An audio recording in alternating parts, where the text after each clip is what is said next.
Heart and Soul by Lisa Swinton. Narrated by Lisa Swinton. Chapter 1. A little thrill of excitement went through Phoebe as she entered the theater lobby and caught strains of piano music. She was finally a performer at the Sweethearts Music Festival. She followed the sound of intricately blended notes into the music hall, slipping quietly through the door. She didn't want to disturb the performer at the practice session before her time. And there was Kane Bradley, the soul of jazz, looking every bit as bad boy as she'd seen on screens. His hands flew impossibly fast over the keys. Mesmerized, she walked down the aisle toward the stage, her footsteps muffled by the old maroon carpet. She stopped shy of the stage lights to remain unseen so she could study and appreciate his technique. His body moved with the notes he charmed effortlessly from the imposing grand piano. The shine on his black leather pants matched the gloss of the instrument. Who wore black leather pants for every day? She'd only seen them worn by male rock stars. His tight white t-shirt exposed his muscle structure. A wallet chain swung against his leg, while a black Converse high-top foot tapped out the rhythm. He sported a skater-style haircut, close-cropped on one side with long, sandy blonde bangs hanging over his eyes. All he needed was a pair of aviator sunglasses to make the bad boy ensemble complete and turn her into a babbling puddle of goo. Thank goodness he wasn't wearing those iconic sunglasses. Tearing her gaze away from his well-toned physique, she gave her attention over to the music. There was something cosmic about the way he made the notes come alive and seem to hover in the air and fill the space with electricity. He was definitely a rock star in the world of piano. Hypnotized by his fingers, she stepped forward into the light, snagging his concentration. His fingers halted. The spell was broken. He locked eyes on her and stood. "Sorry," she stammered. "I didn't mean to interrupt, Mr. Bradley." He raised his eyebrows, and his eyes raked over her. She swallowed and felt heat rise in her cheeks. "It seems you have the advantage of knowing my name when I don't know yours." His voice had a slight southern drawl, almost imperceptible and totally captivating. She placed a hand over her chest in a useless attempt to still her fast-beating heart. "I'm Phoebe Hart. My practice session is next." These sessions were essential to know the quirks of each piano and adjust for them in performance. He stepped away from the piano, gestured toward the instrument with a sweeping bow, and motioned for her to come up. Phoebe managed to climb up the steps without stumbling. She felt starstruck, like a swooning teenage groupie. She'd secretly watched his videos for the past 5 years. She held out a hand. "It's nice to meet you, Mr. Bradley." He took her hand and raised it to his lips, kissing her knuckles. "The pleasure is all mine, I assure you. I've admired your work for years. It's nice to finally meet you in person." A nervous giggle escaped her as he released her hand. "You've watched my work?" Her heart soared. "Of course. Talent like yours is hard to miss." Again his eyes ran over her from head to toe. "Kane." "Excuse me?" "My friends call me Kane." "Oh," Phoebe said. "And I'd definitely like to be friends with you." Another titter escaped her as the subtext of "more than friends" washed over her. This man had trouble written all over him, and she was ready to dive in head first. She ran a hand through her bangs. She needed to get a grip. Walter would be walking in any minute. Thanks." The thought of Walter was the cold shower of reality she needed. If he found her chatting it up with Kane Bradley when she was supposed to be practicing, he'd flip, and she wasn't in the mood to deal with his tantrum. There seemed to be more of them since she'd pulled the stunt that landed her at this music festival. "I'd love to hear you play in person." He gestured toward the piano. "I'm performing tomorrow night." "Yes, but I'm here now, with you." He stepped close, took her hand, and seated her at the piano bench. His cologne assaulted her nostrils, intoxicating her with its scent. She had no idea what it was called, but it screamed, "Sexy man." "May I stay and listen? Then afterward we can get dinner, catch a show, take in the scene." They'd barely met, and he was asking her on a date? Her knees would have given way if she wasn't already seated. "I'd like that." Walter would have a field day, probably lock her in her hotel room. How could she possibly escape him? A door slammed. Speaking of the devil. Walter strode down the aisle. "What is going on here? Phoebe, you should be halfway through your scales by now." His voice was that of a barking Rottweiler. He was as uptight as his gray pinstripe suit. She shuddered. As he bent over her, a look of concern crossed Kane's eyes. "Who's that?" he whispered. His breath tickled the hair above her ear. "My manager, Walter Cross." "No worries." He patted her shoulder and went to meet Walter, who had mounted the steps of the stage. Kane held out his hand. Mr. Cross. I know who you are, Mr. Bradley. What I want to know is why you are interrupting Miss Hart's practice and distracting her from what is most important. Kane's hand fell. I was finishing my practice session when she arrived. We've been getting acquainted. He shot her a saucy smile. A look of disgust combined with a sniff made Walter's opinion of Kane clear. I'm well aware of how you get acquainted with women, Mr. Bradley, and Phoebe will not be one of them, he declared, placing himself firmly between the two of them. This is a private practice. Time for you to leave. He pointed toward the doors. Lucky for me, Phoebe already invited me to stay. Kane smirked. Walter turned his wrath on Phoebe. You did what? He's impressed with my playing. She stiffened her spine and refused to be quelled. Something about Kane's presence made her feel empowered to stand up to Walter and follow through in a gutsy way she'd long contemplated. I said he could stay and listen. There's no harm in that. Outrageous! Walter blustered. His phone went off. He checked the message. Is everyone in New Orleans completely incompetent? He turned to Kane. When I return, you had better not be here. He focused on Phoebe and shook a finger. And you had better be through the first two pieces. I want to hear the sonata. He stormed from the stage, banging the theater doors as he went. Kane let out a low whistle. I've heard of Cross, but never met him. Wish I'd escaped that pleasure. He sure lives up to his name. He placed a hand on her shoulder. Why would you ever employ a man like that to be your manager? Her shoulders sagged. I didn't. My mother did. He's the best in the business. She dropped her hands helplessly into her lap. My contract is for 5 years and ends in the fall. Walter wants me to renew with him, of course. And you? His sky-blue eyes pierced her. I'd like to move on to someone else, but I'm scared. I felt smothered by him over the past year. He's so controlling. I can see that. He hooked his thumbs on the belt loops of his pants. Well, I don't want to get you in trouble, but I do want to spend the night with you. Phoebe colored and focused on the floor. Oh, no, not like that. I meant the evening, like I proposed before. Not that the idea isn't appealing, I mean. You're very attractive. But I didn't mean to imply I expected you and me to. She found tongue-tied Kane Bradley endearing and placed a hand on his arm. I understand. I'm standing in a pretty big hole right now. Yes, she agreed with a smile. How about I hide backstage while you practice, and when you're done, you can ask to stay a little longer? He likes it when you do extra practice, right? Of course. Thought so. He seems the type. He doesn't understand that fingers need to breathe, not only play. That's an understatement, she muttered.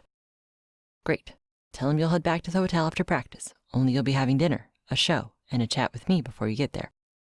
You get to tell the truth so you don't get into trouble with Egghead, and we get to see what the Sweethearts Music Festival is really like. Walter doesn't want me to see any of the other acts. He says it'll ruin my pure classical spirit. She made quote marks with her hands. I like him less and less. He trailed one finger slowly along her jaw, and her skin danced like fireworks. Do we have a date? She exhaled. Yes. Then get to it. Chapter 2. Phoebe raced through her scales, aware of Kane's eyes on her the whole time. True to his word, he sat on a stool hidden behind a curtain, but still in her line of sight, watching her hands whenever she looked up. She desperately attempted to keep her focus on the keys. The sonata! Walter barked as the theater doors slammed behind him, announcing his return. Phoebe dutifully launched into the sonata. Walter sat in the front row with his eyebrows drawn together and his mouth set in a perpetual disapproving line.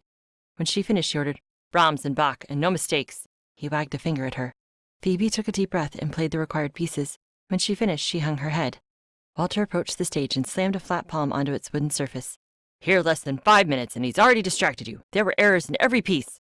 Sorry, Walter, she mumbled. You cannot make those kinds of mistakes in performance. The audience has paid for perfection, and you must give it to them. I know. She bravely raised her head to meet his eyes. I'd like to stay and practice a little longer. I'm the last session of the day, so I don't think they'll mind. I'll return to the hotel after. True, only there would be a few hours of delay between those two events. Excellent. I'll see that you're undisturbed. You'll be the crown jewel of the festival and put all that rabble like Kane Bradley to shame. They shouldn't even allow jazz music. It decreases the caliber of listeners at events. It allows the rabble in, and the rabble doesn't appreciate art. He left. With the theater doors safely closed behind Walter, Kane emerged from his hiding place. He flashed his white teeth at her. You messed up on purpose. I saw you. I did, Phoebe admitted with a smile. There's definitely more to you than I thought. He gave her an approving nod. Shall we go to dinner? She rose from the bench. Oh, no. You have extra practice first. We must tell Walter the truth."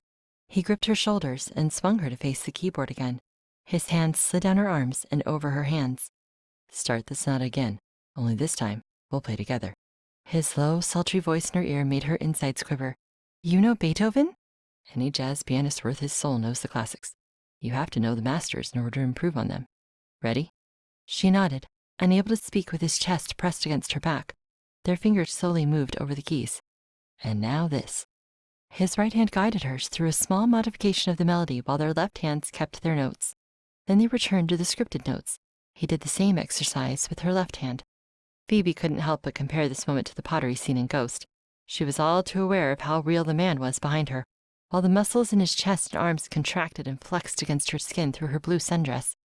Definitely better than the scene from the movie. "And that's jazz?" she asked. "Yes. You take a theme, improvise on it, create with it, and bring it to life in a way the original creator never could have imagined. All while maintaining the integrity of the original. You sculpt, shape, refine, invigorate. That's jazz." His voice dropped lower.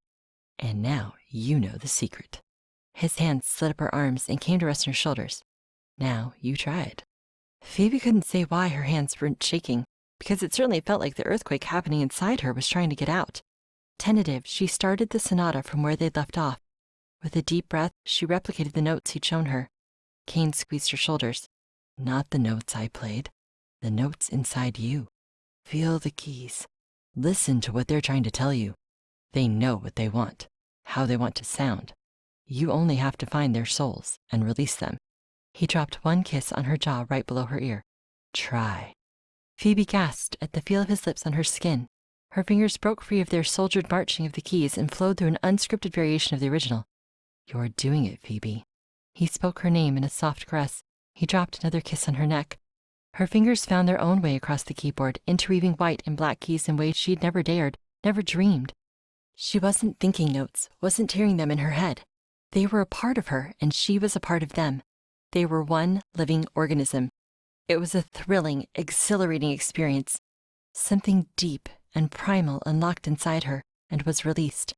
Her fingers became a torrent of dance. One more kiss where her neck met her shoulder. "Now, bring it home." The music crested a wave and slowly made its way to shore, back to the original sonata. She ended the piece, breathing hard, body shaking from head to toe. "How was that?" He placed his cheek alongside hers and wrapped her in a hug. "Amazing." He chuckled. "It was pretty good for me, too." Chapter 3.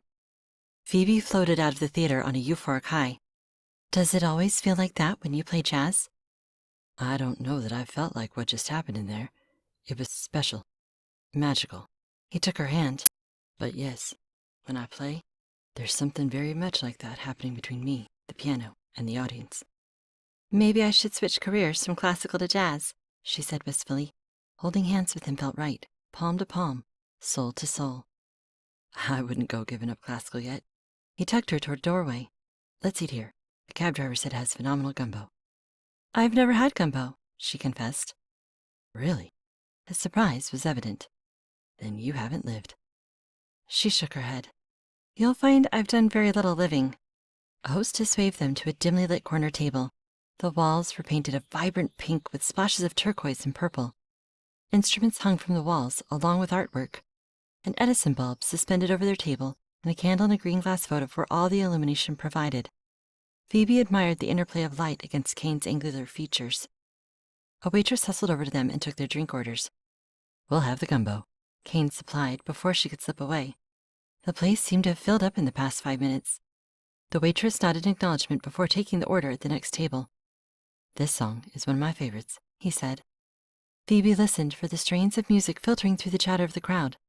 "I don't know who this is." Kane hung his head and shook it. "I'm not surprised. It's Miles Davis. I get the idea that if it wasn't written by a dead for 100 years or more guy, then you haven't heard it. Why the sheltered existence?" Their drinks slid onto the table, and Phoebe took a long sip of hers before answering. "Mom was a classical pianist with aspirations to make it big, but timing and opportunity never lined up for her. She decided to live out her dreams through her daughter, me. Classical is a way of life in the Hart household. Thank goodness I came to this world with a natural talent for playing the piano. Can you imagine if I'd been best at designing circuit boards or surfing and had to plug away at the piano instead? He smirked, showing off those white teeth. Somehow, I can't see you designing circuit boards. Tell me more about how classical piano became your life. I started competing when I was 12. I did well. Graduated from Juilliard and signed on with Walter at my mother's insistence. My debut into the classical pianist elite took place at Carnegie Hall a week after graduation. I've been all over the world the past 5 years, and seen little more than the concert halls I've performed in. What a waste of cultural experiences. Phoebe silently agreed as the steaming hot gumbo arrived. She blew on the food in her bowl. What's in this? If it tastes good, don't ask. All that matters is the flavor. Is that how you live your life? In a way. He blew on a spoonful of his gumbo and took a tentative bite. Aw, man, the cabbie was right. This is the best. He took another spoonful. Yes, I try to make the most of every moment. They slip away so fast. Like jazz, moments are organic, ever-flowing, ever-changing. Once a note is played, it's gone. It'll never be that same note again, no matter how often you play that key. Phoebe blew on her spoonful and tentatively tried a bite. It's spicy. That's gumbo. She took one more spoonful. It's good. I think I like it. So why jazz? We had a piano, and I started banging on it when I was 3, so Mom got me lessons. I started out classical like you, but when I was about 11, I heard some music by Oscar Peterson, Thelonious Monk, and Art Tatum. I was hooked. Jazz ever since. Phoebe waited for him to continue. When I'm at the keyboard, it's just me and her. All I have to do is listen to what she's trying to tell me in that moment, and then it's up to my fingers to stroke out the message contained inside and share it for everyone else to hear. It's an intimate experience. Some days she gives her secrets willingly, and other days I have to coax them out of her. She's a fickle mistress. Every piano comes with 88 keys, but they're made differently, each one unique, tuned by another's hands. It's up to me to discover how to play her just right to show off her most dazzling self to the world. Pianos are a lot like women that way. He took her hand and stroked the back of it. You have to get to know their souls to unlock their potential, their dreams, their fantasies. Phoebe blushed at the fantasy playing in her mind involving Kane. If his talent on stage was any indication, a woman wouldn't have a chance once he decided to unlock her, and Phoebe felt decidedly set in his sights. A fact she found herself willing to embrace, a scenario that definitely had trouble written all over it. She cocked an eyebrow. Her? Yeah, all pianos are she, just like ships. I see. She dabbed at her mouth with her napkin. I don't think you do, yet. He stood, pulling her up with him, and dropped some cash on the table. Time to show you. He moved them through the tables and onto the street at a fast pace. Where's the fire? Phoebe panted. Ahead. He grinned. Her heart lurched. This man was weaving a spell over her, and she felt helpless to escape it. We're gonna make it. He bypassed a long queue of people and stopped at the doorway of a large club. Back of the line, said the bouncer without glancing at them. That's too bad. Kane scuffed a Converse toe across the pavement. I was hoping being Kane Bradley and Phoebe Hart would be enough to get us in the door. In a stage whisper, he added to Phoebe, Guess we're not well known enough in New Orleans. The bouncer did a double take and opened the door to the club. Sorry about that, Mr. Bradley. Any chance you'll play tonight? His expression was eager. I don't want to take anything away from the twins. It's their show tonight. He saluted the bouncer and dragged Phoebe in. The place was packed, but Kane managed to squeeze them into a table up on the balcony near the front. They're the best seen from above when you can watch their hands. He draped a casual arm across the back of her wooden chair. You're gonna love it. Anticipation coursed through Phoebe. Who are we seeing? Dan and Van Tanden. They're identical twins with wicked skills on the keys. We toured together a few years back and got into a little trouble. Phoebe searched her memory. Was that the thing in Mexico? A tint of pink crept into his cheeks. You heard about that? Yeah. He shrugged a shoulder. Guess everyone did, thanks to the internet.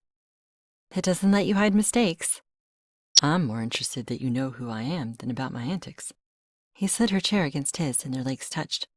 Are you cyberstalking me? His low voice in her ear made her blood sift through her veins. Before she could respond, with what she had no idea, the lights went out. Stage lights illuminated 2 grand pianos devoid of benches facing each other. 2 men in their mid-20s with spiked black hair took the stage. They wore jeans and fitted t-shirts with a logo she didn't recognize emblazoned across the backs. They definitely shared the same wardrobe styling as Kane, but not to the same degree.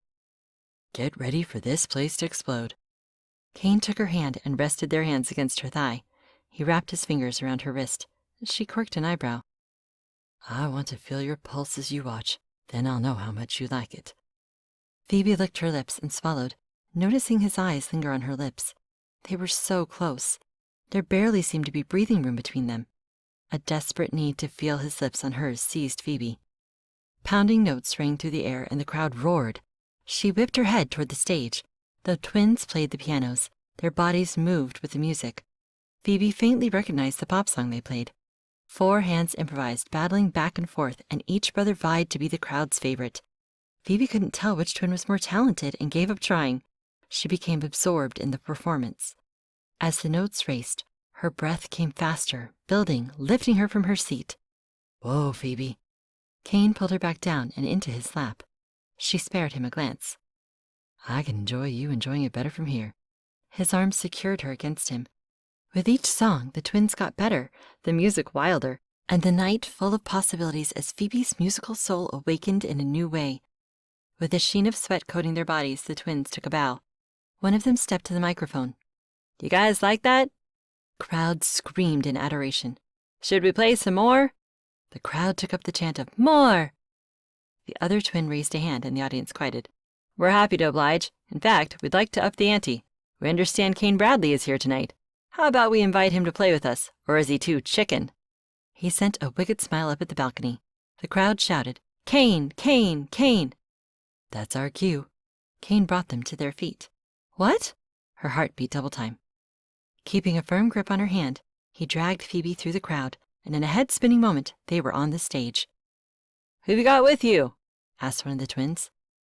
Phoebe Hart, the renowned classical pianist, Kane answered, giving her hand a reassuring squeeze.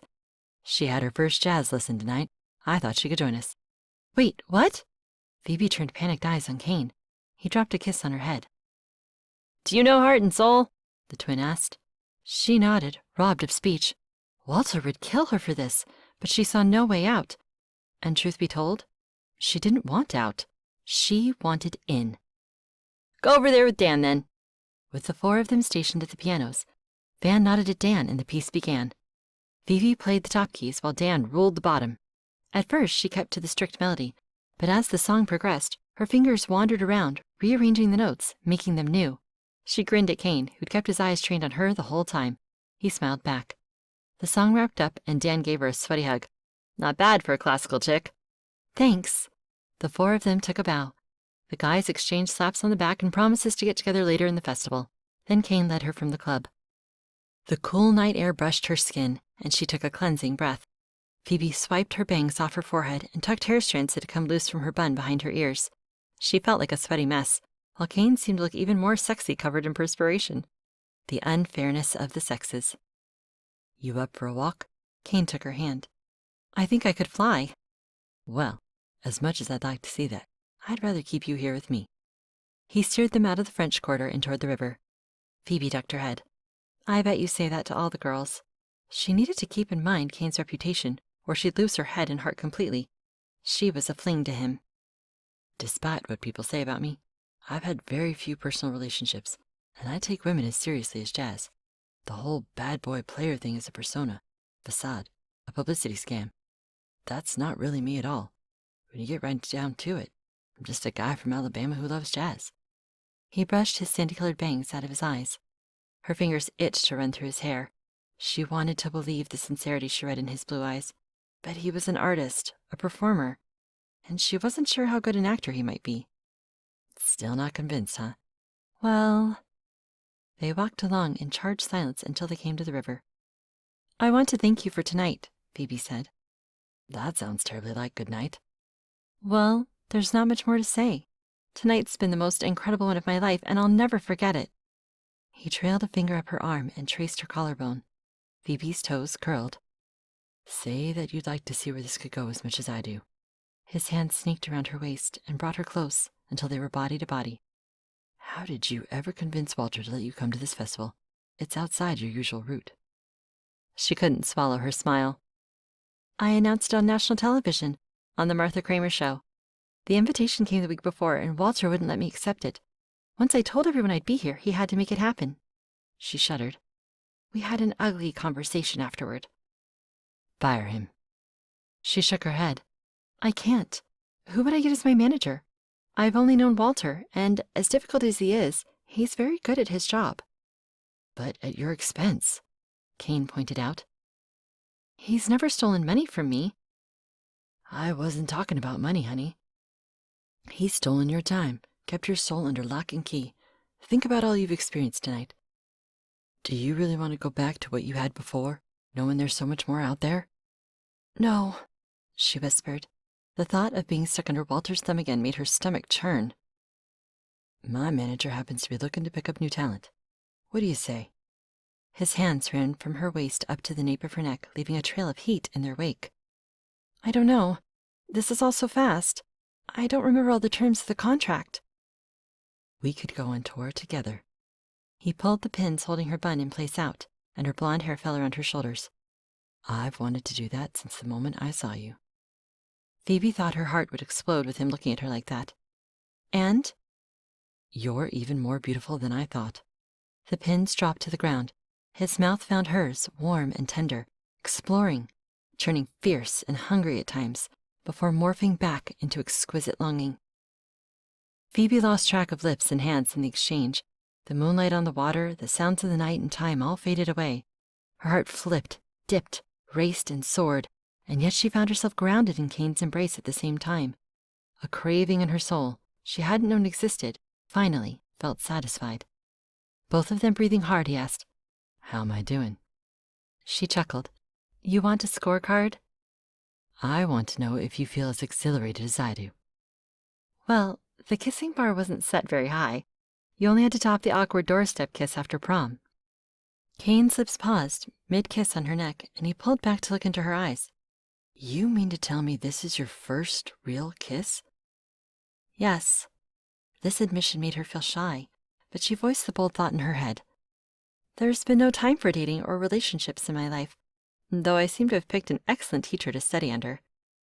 He rubbed a thumb across her chin. I'm honored, Phoebe, really. A girl's first kiss is special. It should be memorable. She rested her hands on his chest, her fingers tracing lazy circles. Believe me, it is. He tucked her head onto his shoulder and held her in the moonlight. Think about my offer. I meant it. I realize we only met tonight, but I'd like you in my life, Phoebe. She wanted to stay in the moment forever and wished the night would never end. How will I know how to tell you? You'll know.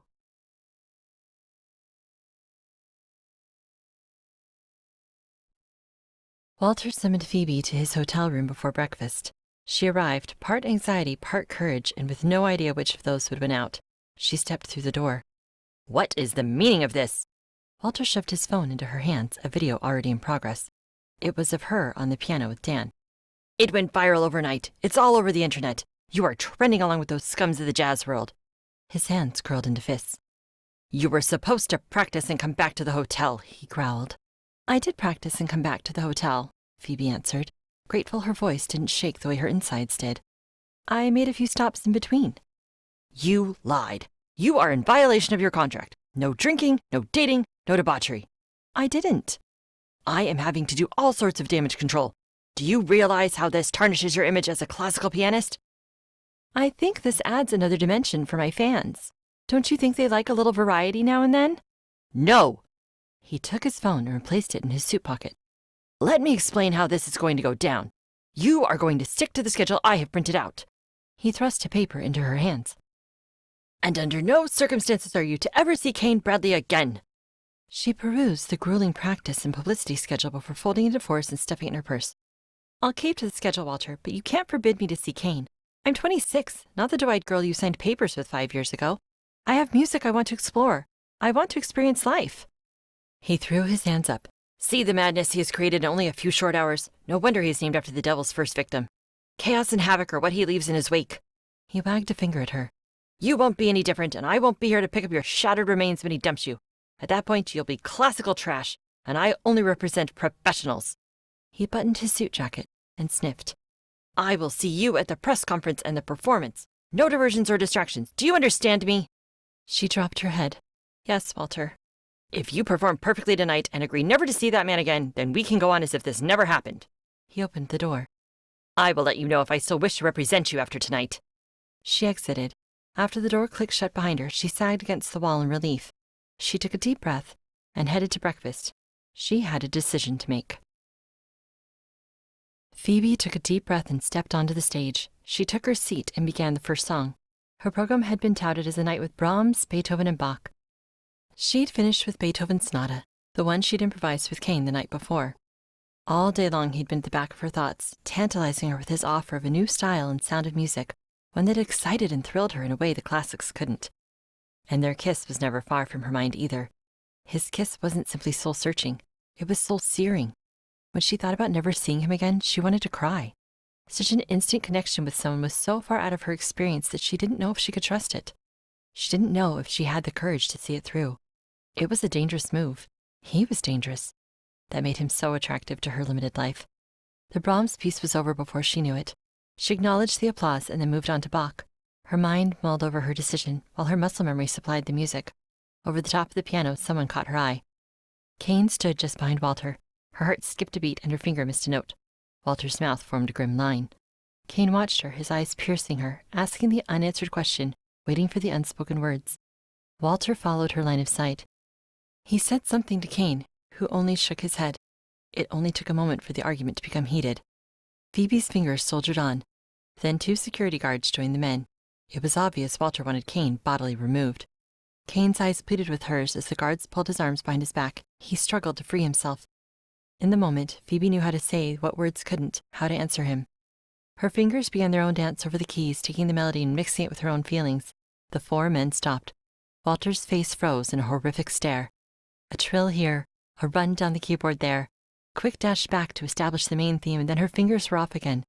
She used the instrument to send her soul to Kane's. Her heart beat staccato while her breath went even faster. With her eyes locked on his, she finished the piece.